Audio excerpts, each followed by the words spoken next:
Did you know that every single day over $5 trillion changes hands on the US stock market alone? That's more than the entire yearly economic output of most countries. It's a staggering number, and it all flows through a place we call Wall Street. But what exactly is Wall Street? And how does this immense river of money actually move?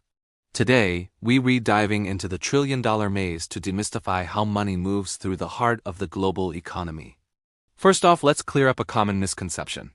Wall Street isn't just a physical street in Lower Manhattan anymore. It's a vast, interconnected digital network, the engine room of modern capitalism.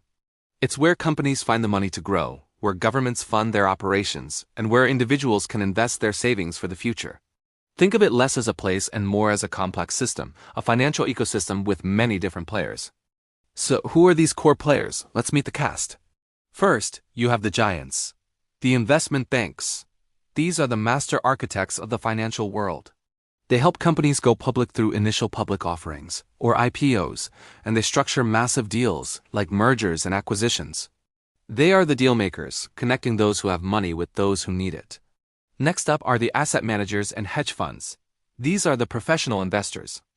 Asset managers handle money for large groups, like pension funds or mutual funds, investing it with the goal of steady long-term growth. Hedge funds are a bit more aggressive. They use complex strategies to generate high returns for their wealthy clients, often taking on more risk. They are the strategists, constantly analyzing the market for opportunities. Then we have commercial banks. These are the banks you and I use every day. They take our deposits and provide loans.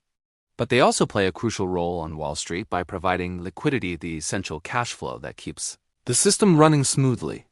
They are the foundation, connecting Main Street to Wall Street. Of course, we can't forget about retail investors. That's people like you and me buying and selling stocks through brokerage apps on our phones. While individual trades might be small, collectively, the power of retail investors is immense and can significantly move markets. We are the growing force, a democratic wave in finance. Finally, watching over this entire system are the regulators, most notably the Securities and Exchange Commission, or the SEC. Their job is to be the referee to enforce the rules, protect investors from fraud, and ensure the market is fair and transparent for everyone involved. They are the guardians, making sure the game is played by the rules. Now that we know the players, let's talk about the playing fields, the primary markets. The most famous is the stock market, also known as the equities market.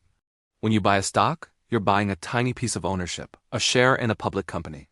If the company does well, the value of your share can go up. This is how companies raise capital to innovate, expand, and create jobs. It's the market of ownership. The other major playing field is the bond market, or the debt market. This is where governments and corporations go to borrow money. When you buy a bond, you're essentially lending money to an entity in exchange for regular interest payments over a set period. At the end of that period, you get your original investment back. It's generally considered safer than stocks and is absolutely massive, even larger than the stock market. This is the market of lending, so how does this all work in practice? Let's follow the flow with a real-world example. Imagine a hot new tech startup, let's call it Innovate Corp. They have a brilliant idea but need $1 billion to build factories and scale up. They decide to go public. First, they hire an investment bank. The bank helps them prepare all the necessary paperwork for the SEC and determines a fair price for their shares. This whole process is called an initial public offering, or IPO. On the day of the IPO, Innovate Corp shares are sold for the first time on the stock market. Who buys these shares? A mix of players. A large asset manager, managing a pension fund for teachers, might buy a huge block of shares, believing in Innovate Corp's long-term growth potential. This helps secure the retirement savings of thousands of teachers. Hedge funds might also jump in, perhaps using sophisticated strategies to profit from short-term price movements.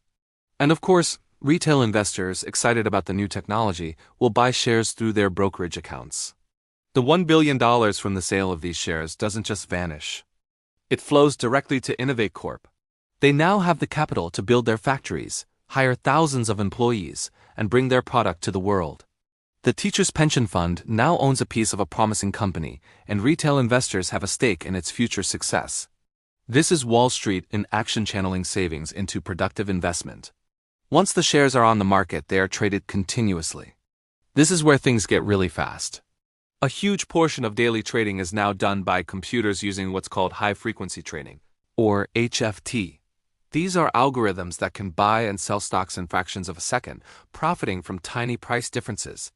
It's a controversial but undeniable part of the modern market, providing massive amounts of liquidity but also raising questions about fairness. So let's come back to that staggering number from the beginning: trillions of dollars. How can we even comprehend that scale? Imagine you stacked $1 bills. $1 million would be about the height of a 4-story building. $1 billion would reach into the stratosphere. $1 trillion? That stack would reach a quarter of the way to the moon. And Wall Street moves several of these stacks every single day. This money represents our collective economic activity. It's our retirement savings, our mortgages, the funding for new hospitals and roads, the capital for companies developing life-saving technologies, and the wages that land in our bank accounts. In the end, the trillion-dollar maze of Wall Street might seem impossibly complex, but its fundamental purpose is simple. It's the circulatory system of our economy. It takes capital from those who have it, the savers and investors, and pumps it to where it is needed most, to the innovators, the builders, and the creators. It's a dynamic, ever-changing network that connects all of us, channeling our collective wealth to build the world of tomorrow. It's not just a street in New York. It's the financial heartbeat of the global economy. Thanks so much for watching. If you found this explanation helpful, don't forget to like this video and subscribe to the channel for more deep dives into the world of finance. See you in the next one.